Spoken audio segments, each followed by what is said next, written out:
अस्सलाम वालेकुम जी। मुल्क भर के तमाम सरकारी मुलाजमीन, पेंशनर्स और फैमिली पेंशनर्स के लिए आज एक इंतहाई अहम वीडियो के साथ हाज़िर हुआ हूँ।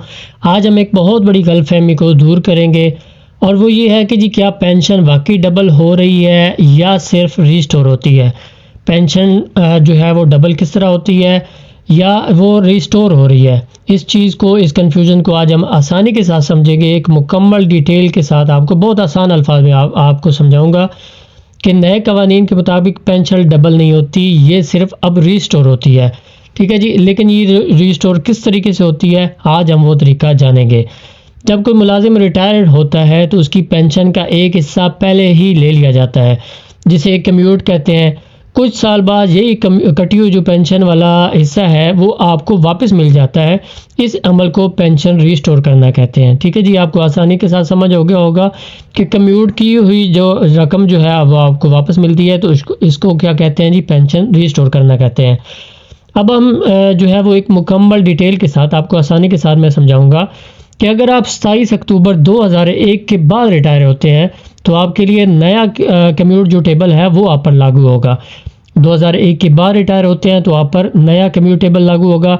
अगर आप पहले हो चुके हैं तो वो भी मैं आपके साथ डिटेल शेयर करूंगा। तो तरीका बहुत आसान सा है जी कि अगर आप 60 साल की उम्र में रिटायर होते हैं तो अपनी रिटायरमेंट की तारीख में 12 शामिल करें। ठीक है जी, ये 12 हमने कहाँ से लिया है ये भी मैं आपको समझाता हूँ कि अगर कोई शख्स 2010 में रिटायर हुआ है तो उसकी पेंशन तकरीबन 2022 में जो है वो रीस्टोर हो जाएगी। तो ये हम 2001 वाला जो टेबल है इसको हम समझते हैं कि 2001 वाला टेबल जो है वो उसमें क्या कहता है। अगर आप 60 साल में रिटायर होते हैं तो ये सामने देखें कि सामने लिखा है 12.37109। इसको हम कैलकुलेट कर लेते हैं जी, लमसम इसको हम कर लेते हैं कि 12। 60 साल की एज में अगर रिटायरमेंट लेते हैं तो ये जो नंबर ऑफ आ रहा है ये आपको 12 मिलेगा। तो ये 60 में हम 12 ऐड करेंगे तो ये बन जाएगा 72 साल। तो 72 ईयर की एज में आपकी जो पेंशन है ये रीस्टोर हो जाएगी। अब यहाँ असल खेल शुरू होता है जी कि अगर आप 60 साल से पहले रिटायरमेंट लेते हैं तो आपको कम्यूट टेबल 2001 देखना पड़ेगा, डिटेल में समझना पड़ेगा। इस टेबल में आपकी एज के सामने एक अदद लिखा हुआ है।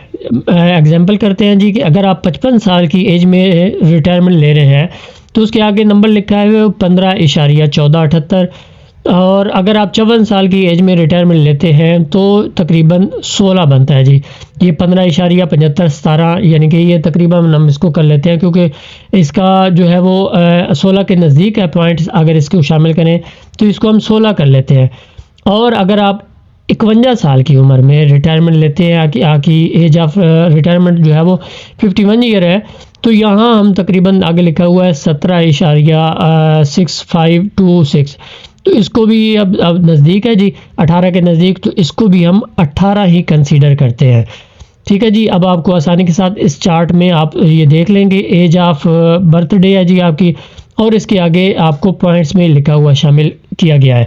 ठीक है जी, अब आपको आसानी के साथ समझ हो गया। मिसाल के तौर पर हम समझते हैं दोबारा से कि आपने अपनी रिटायरमेंट की जो तारीख है वो इसमें शामिल करनी है। अगर कोई शख्स 2010 में 55 साल की उम्र में रिटायर हुआ है तो 2010 में उस 15 साल शामिल करेंगे। ठीक है जी, इसकी पेंशन जो है वो 2025 में रीस्टोर हो जाएगी। जितनी कम उम्र में आप रिटायर होंगे इतने ज़्यादा साल शामिल होंगे और रिस्टोरेशन जो है वो जल्द हो जाएगी। यहाँ तक उम्मीद करता हूँ जी आपको आसानी के साथ समझ आ गया होगा कि अगर आप 2001 के बाद रिटायरमेंट लेते हैं तो आपके लिए कौन सा कानून लागू होगा। लेकिन अगर आप 2001 से पहले रिटायर्ड होने वालों में से शामिल हैं तो अब एक दूसरा चार्ट है वो मैं आपको आसानी के साथ समझाता हूँ। उम्मीद है आपको वो भी बहुत आसानी के साथ समझ आ जाएगा।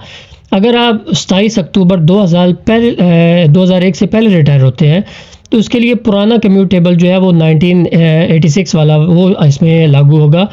उस सूरत में अगर आप 60 साल की एज में रिटायर हुए हैं तो पेंशन तकरीबन 75 साल की उम्र में रीस्टोर होती है, यानी कि 2001 के बाद वालों के मुकाबले में देर से रीस्टोर होती है।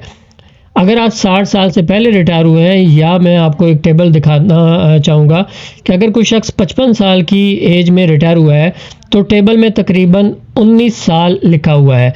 अब रिटायरमेंट की तारीख में 19 साल शामिल करेंगे एग्जांपल करते हैं जी कि अगर कोई 1998 में रिटायर हुआ है तो उसमें 19 साल शामिल करेंगे तो पेंशन 2017 में रिस्टोर हो जाएगी। अहम फ़र्क इसमें क्या है कि 2001 के बाद कम से कम साल ऐड होते हैं और 2001 से पहले ज़्यादा साल ऐड होते हैं। इस वजह से पुराने पेंशनर्स की जो रिस्टोरेशन है वो देर से होती है।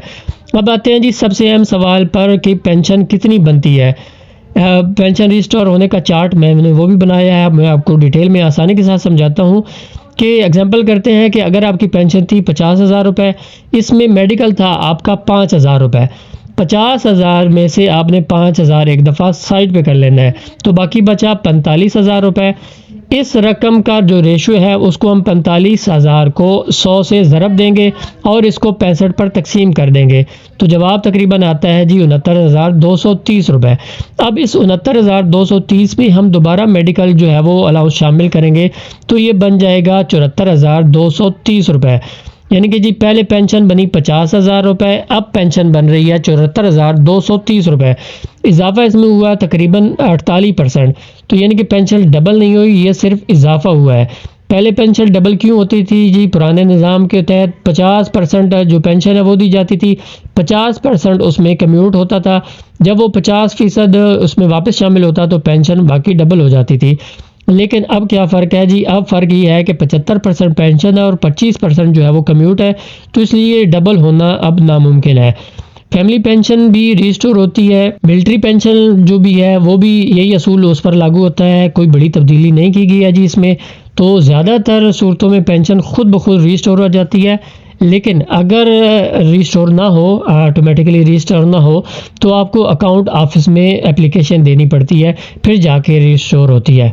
तो उम्मीद करता हूँ जी आपको मुकम्मल तौर पर समझ आ गया होगा कि आज हमने डिटेल में समझा है कि आपकी पेंशन कब रिस्टोर होती है और कितनी बनेगी, और अगर ये रिस्टोर होके किस साल में अगर आपने अर्ली रिटायरमेंट ली है तो उसका क्या तरीकाकार होगा, अगर आप 2001 के बाद रिटायरमेंट हुए हैं तो उसका क्या तरीकाकार है। मैंने आपको डिटेल के साथ जितना मुमकिन था मैंने आपको समझा दिया है। फिर भी कोई क्यूरी, कोई सवाल रह गया हो तो आप कमेंट सेक्शन में ज़रूर पूछ सकते हैं, मैं इंशाल्लाह डिटेल में आपके साथ शेयर कर दूँगा। ठीक है जी, अगर वीडियो पसंद आई हो तो चैनल को सब्सक्राइब करना ना भूलें। फेसबुक पर देख रहे हैं तो चैनल को फॉलो कर लें, यूट्यूब पर देख रहे हैं तो चैनल को सब्सक्राइब कर लें। मिलते हैं अपनी अगली वीडियो में। हाँ, आपके लिए एक सजेशन है जी, आप मुझे सजेस्ट कर सकते हैं कि अगली वीडियो आप किस टॉपिक पर चाहते हैं, तो आप कमेंट सेक्शन में वो भी बता सकते हैं। मिलते हैं अपनी नेक्स्ट वीडियो में, तब तक के लिए अल्लाह हाफिज़।